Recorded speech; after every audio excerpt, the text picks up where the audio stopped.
I'm a 34-year-old guy, and honestly, I just need to let some of this out. It's been gnawing at me for months. This will probably be a long one, so buckle in. For privacy, I'm using a throwaway because people I know follow my main account. Anyway, everything started unraveling around 6 months before my wife, she's 36, hit me with the divorce announcement. At the time, we'd been married just over a year and together for about 4. Things seemed amazing.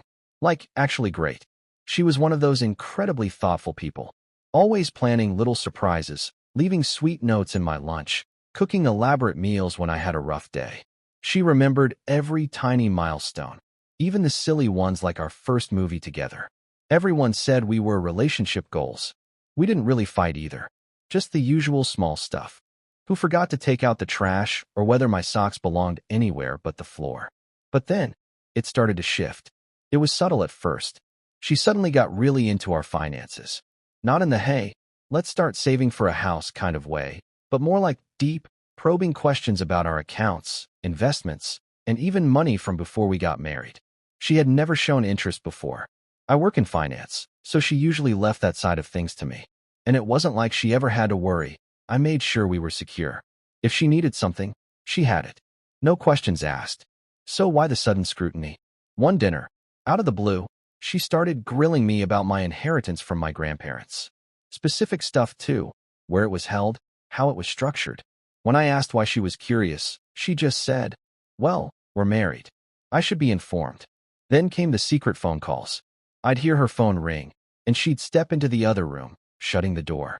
If I asked, she'd casually say it was just work stuff or an old friend. And the late nights at the office started ramping up.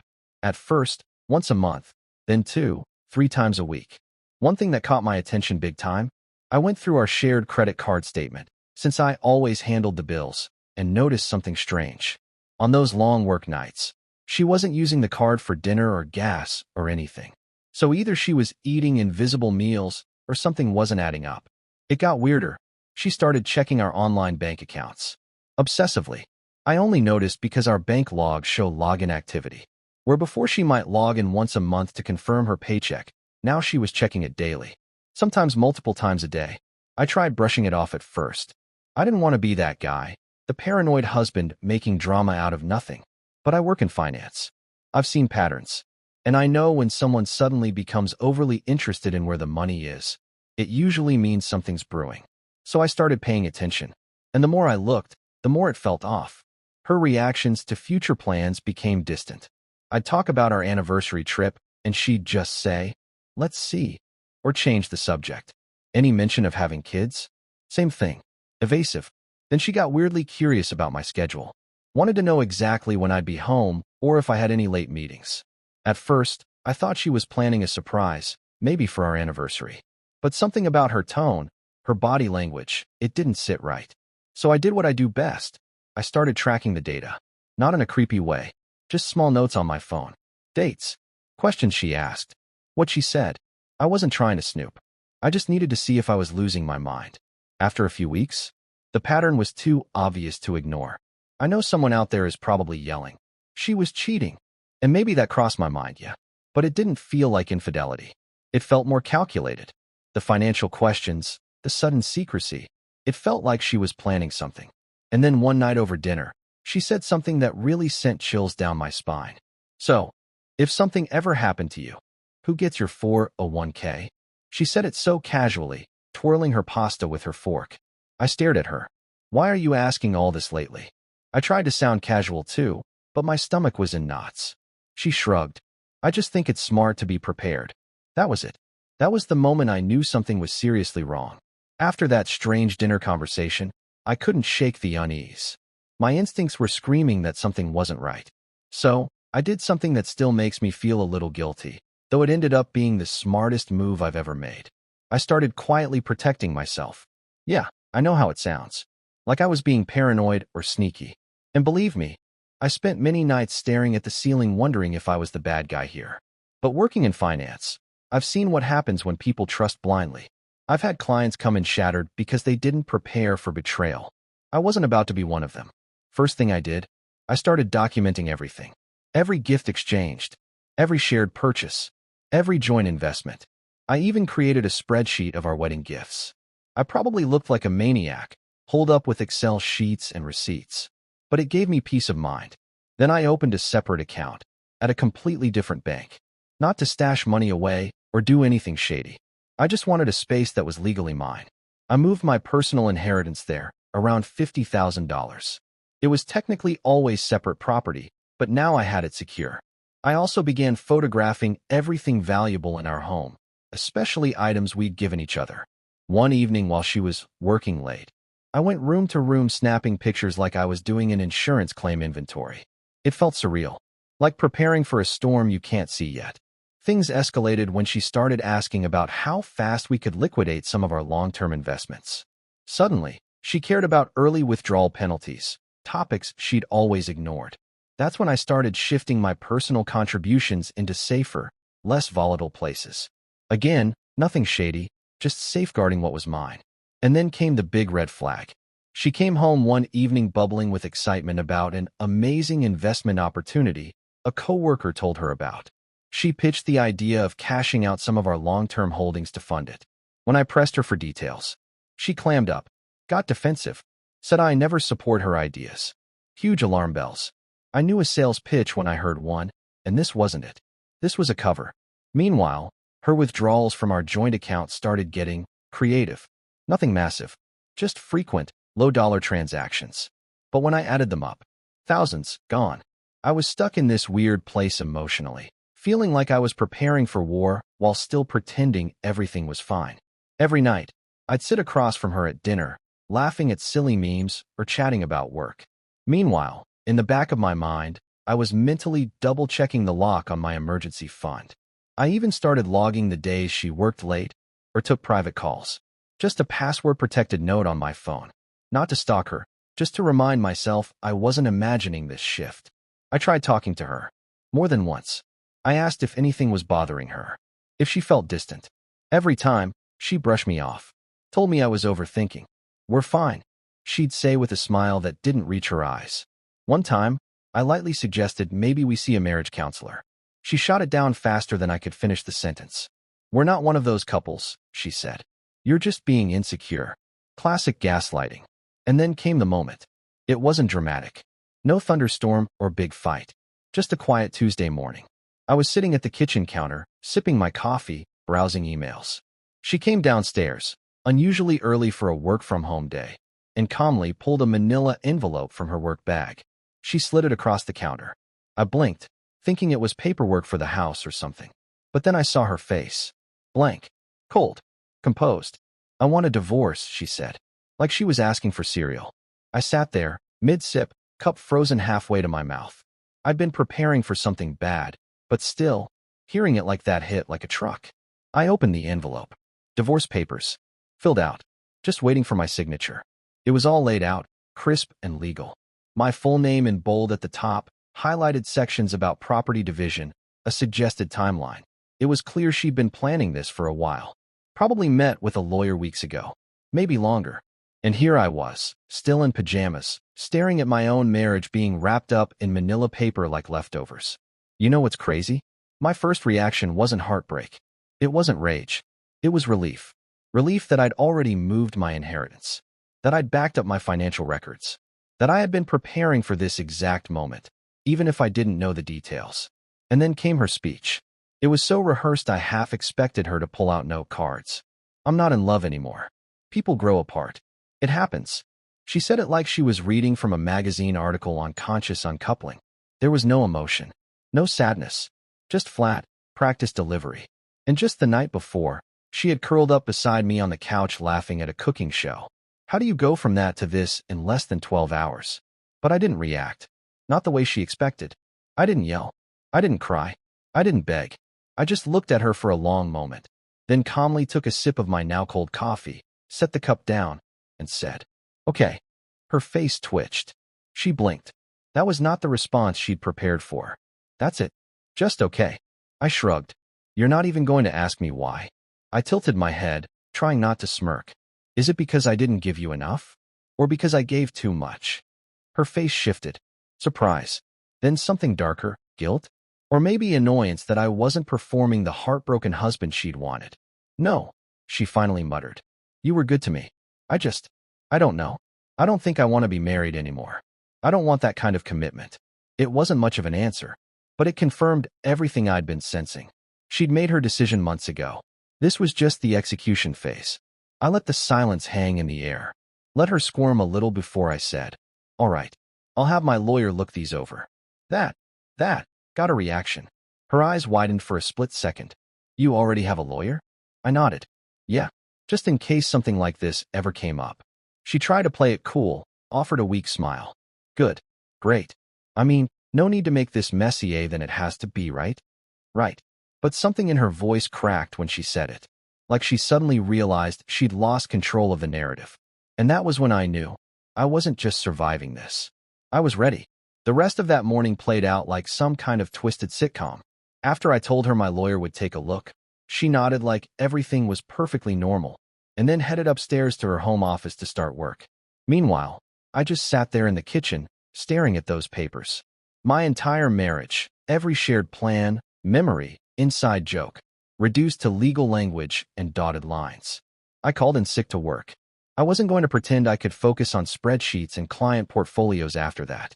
Instead, I started making calls. First, my lawyer. Thankfully, I'd already quietly consulted him a few weeks back, just in case. Then I checked in with my bank, made sure my separate accounts were untouched, secure.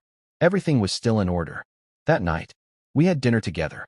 Yes, really, like nothing had happened. Like she hadn't handed me divorce papers over breakfast. We sat across from each other eating chicken stir-fry, saying next to nothing. The silence was unbearable, but I refused to be the one to break it. She wasn't getting an emotional payoff from me. After dinner, I moved into the guest room. My choice. I told her I needed space to think. The truth? I couldn't sleep in the same bed as someone who had planned to rip our life apart and delivered the news between toast and coffee. As the days passed, everything became strangely functional. We discussed logistics, property division, accounts, utilities, like business partners. It was mechanical, cold, quick. Honestly, that was fine with me. I bought her out of the house, split the joint savings, and didn't contest anything. She seemed almost disappointed by how little resistance I gave her. But I wasn't interested in drama. I just wanted to be done. And just like that, the divorce was finalized. But here's where things take a strange turn. 2 weeks after the papers were signed, poof, she was gone. Not just moved to a new apartment gone. I mean vanished. At first, I didn't notice. I wasn't checking in on her, obviously. We were divorced. But then her friends started calling me. Concerned. Confused. Apparently, she'd quit her job, just walked in, handed over her resignation, and left. No notice. No explanation. Nothing. Her old boss, someone we'd had dinner with a few times, called me asking if everything was okay. I remember standing in my kitchen thinking, why would I know? She left me. Her best friend, Kate, called me in tears. She said my ex had blocked her on every platform, phone, social media, even email. And it wasn't just Kate. She'd cut off everyone. Her entire circle, co-workers, friends, even her yoga instructor, who she saw every week for years, reached out to me in a panic. So I did what any curious ex would do. I checked myself. Her phone, disconnected. Socials, deleted. Not deactivated, deleted. Email, gone. It was like she had erased herself. I wouldn't have believed it if I hadn't seen it with my own eyes. And the weirdest part? I wasn't even that shocked. Something about the months leading up to the divorce, the secretiveness, the weird questions, the emotional distance, it all suddenly made sense. She had been planning to disappear. And now she had. After the dust settled, I started focusing on me. The quiet was deafening at first. No passive-aggressive sighs from the next room. No fake smiles across the dinner table. No mysterious late nights to wonder about. Just silence. It was weird, but also peaceful. I got back into the gym. Classic post-divorce move, right? Cliché or not, it helped. I started sleeping better, eating better, even got promoted at work. Funny what you can accomplish when no one's draining you emotionally. And then, I met Brittany. She's a pediatric nurse. The kind of woman who wears bright pink scrubs with unicorns and actually means it. Kind. Radiant. Zero drama. We literally bumped into each other at a coffee shop near my office. She spilled a strawberry frappe all over both of us. I laughed. She apologized 100 times and offered to pay for dry cleaning. I said no. She gave me her number anyway. We started texting that night. Within a few weeks, it felt natural. Easy. Nothing forced. No weird vibes or second-guessing. Just genuine warmth. And joy. She'd send me photos of puppies from the hospital, drag me to farmers markets, and always order extra donuts, just in case. For the first time in a long time, I felt light. But of course, nothing stays calm forever. One Thursday evening, we were in my kitchen baking cookies and laughing at a terrible Netflix baking show. Brittany had flour on her nose. It was one of those moments you wish you could bottle. Then came the knock. Aggressive, repetitive, urgent. I opened the door, and there she was. My ex-wife. She looked rough, like she'd been through it. Tired, unkempt, and worn down. But her tone? Still sharp. First words out of her mouth. Whose car is that in the driveway? No hello. No explanation. Just zeroed in on Brittany's little white Beetle, complete with a flower sticking out of the dashboard vase. It's my girlfriend's car, I said evenly. And man, her face.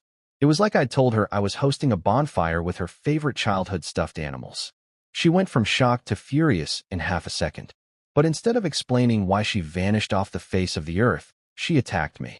She accused me of moving on too fast. Questioned if I had ever really loved her. Ranted about how I clearly never cared. Mind you, this was the woman who served me divorce papers over coffee and disappeared without saying goodbye to anyone. And then Brittany, sweet soul that she is, peeked around the corner with dough-covered hands and gave a little wave. Hi there, she said, cheerful as ever. My ex glared at her, then turned to me and laughed. This is your type now? Some basic cookie-baking Barbie. And that's when I'd had enough. You can insult me all you want, I said calmly. But don't come for her. She's more decent than you've ever been. She blinked, then shifted gears again. Suddenly, it wasn't about Brittany anymore. It was about stuff. Jewelry, gifts, watches, things she'd given me during our marriage. She wanted them back. I told her the truth. I'd sold most of it. Donated the rest to charity. Part of my fresh start. She lost it, screaming, accusing me of theft, demanding I pay her for it all. And the only thing I could think, as she stood there in my doorway throwing a tantrum, was how surreal life can be. 5 months ago, this woman was my wife. Now she was a stranger yelling at me while my new girlfriend quietly baked cookies in the kitchen. Eventually, I just closed the door mid-rant. Mature? Maybe not. Satisfying? Absolutely. Brittany handed me a warm cookie as I walked back into the kitchen and simply said, "Well, that was interesting." I laughed. But deep down, I knew this wasn't over. Not by a long shot. 3 days after the cookie incident, as Brittany now calls it, my phone lit up late at night, 11 p.m. A number I hadn't seen in over half a year. Her brother, Mike. We used to be close. Football games, late-night wings and beers, inside jokes. Then, after the divorce, radio silence. He blocked me everywhere. No goodbye? Nothing. So yeah, when his name popped up, I didn't answer with warmth. First words out of my mouth. "So, you finally remembered how to use a phone." He ignored the jab. Launched into this clearly rehearsed monologue about how I needed to do the right thing and help his sister. "She's family," he said. "You were married for years. You owe her something." The whole time, I just sat there biting my tongue, waiting to see if he'd actually acknowledge everything she did. Nope. Instead, he went full guilt trip. "If the roles were reversed," he said, "she would have helped you without question." That made me laugh, actually laugh. The woman who blindsided me with divorce papers, ghosted everyone, and showed up demanding money, that woman would have helped me? Sure. I told him the truth, same as I told her. I sold the stuff. Gave the rest away. End of story. He didn't like that. His tone turned sharp. "You're not the man I thought you were. I can't believe I ever called you a friend." That's when I snapped. "You want to talk about betrayal?" I said. "Why don't you ask your sister about the car she's still driving that I paid for? Or the part where she insulted my girlfriend on my doorstep after 5 months of radio silence? Or better yet, ask her why she disappeared in the first place." There was a pause. I could hear the gears turning in his head. Some of it was clearly news to him. But instead of acknowledging any of it, he doubled down. Said I was bitter, petty, that I was making it personal. So I hit him with the truth. "If your sister's in such dire need of cash, maybe she shouldn't have quit her 6-figure job and vanished into thin air." That shut him up. Then, before he could recover, I finished him off. She wasn't worth staying married to. But I thought our friendship was real. Guess I was wrong about that, too. Click. Blocked. Just like the rest of that family had done to me months earlier. Brittany was staying over that night, as she did most nights now. She didn't press when she saw me pacing with my phone in hand. She just handed me the TV remote and quietly ordered pizza without saying a word. No drama. No pressure. God, I love that woman. But lying there beside her, I couldn't help but feel like there was something off. Like I was only seeing part of the story. My ex disappears. Her brother calls, spouting guilt and vague demands. Nobody tells me why she needs money so badly. And if she was really that desperate, why not sell the car I gave her? It's worth more than every necklace and ring she's suddenly demanding back. None of it made sense. Until the next morning. The very next morning, more precisely, at 4:03 a.m., my phone buzzed with a message. It was her. My ex. The text was long, rambling, emotional. No insults this time. No demands. Just a quiet plea. She said she needed to see me. One last time. She promised to tell me everything. Claimed she'd been hiding the truth for months. Said she was ready to be honest now. For real. I stared at the screen in the dark, lying there next to Brittany, who was sound asleep. Part of me wanted to just block the number and roll over. But something about that message was different. It didn't feel like a power move. It felt desperate. I showed it to Brittany over breakfast. She read it, then looked up at me and said, "You need closure. Go. No drama. No jealousy. Just understanding. Like always." Then she kissed my cheek and said she and her sister would go to the farmer's market without me. Seriously, what did I do to deserve this woman? So I agreed to meet. My ex chose a neutral spot, a coffee shop downtown. Public, busy, safe. I didn't want a scene, and I figured she wouldn't risk one in a crowded place. When she walked in, I barely recognized her. Gone was the well-groomed, confident professional I used to know. She looked exhausted. Dark circles under her eyes. Baggy sweats. Hair tied back in a rushed, uneven ponytail. She looked like someone who hadn't slept in days. She sat down and just stared at her hands for a minute. And then, finally, she started talking. She confessed. She'd been cheating.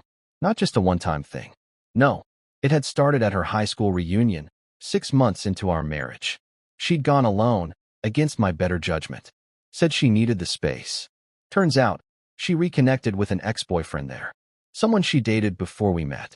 According to her, they rekindled something, whatever that means. After the divorce, they decided to go all in on their fantasy life. They bought a farm. Yes, a farm. She, my ex, who once complained about dirt under her nails from potting plants, thought she could become a farmer. They pulled her divorce settlement and moved to another state. Bought a chunk of land and jumped headfirst into some back-to-nature fantasy. The guy, let's just call him Farm Boy, convinced her they could live off the land. I actually laughed out loud at that part. She looked embarrassed. Apparently, neither of them knew the first thing about farming, so they hired people to do it. But that burned through their money fast. Between the mortgage, equipment, and paying laborers, they were bleeding cash within months. And then came the real bombshell. She's pregnant. With Farm Boy's baby. No money. No health insurance. No job. Just a failing farm and a guy she barely knew before she threw her life away. That's why she came back. Not for closure. Not for guilt. For money. For baby supplies. For medical bills. For help. I sat there in that coffee shop, sipping burnt espresso, staring at the woman who once shared my life, and felt absolutely nothing. No rage. No heartbreak. No desire for revenge. Only relief. Relief that I saw the signs early. That I protected my finances. That I didn't beg her to stay. That I let her go. I told her that. Told her I was glad she served me those papers. Glad I trusted my instincts. And so incredibly grateful that she had shown me exactly who she was. And then I told her about Brittany. Her name. Her kindness. Her unicorn scrubs and love for Disney movies. I even told her we were probably buying succulents at that very moment. And when my ex asked if there was any chance I'd take her back, I smiled and said, "No. You chose your path. Now walk it." I thought that coffee shop goodbye would be the end of it. I was wrong.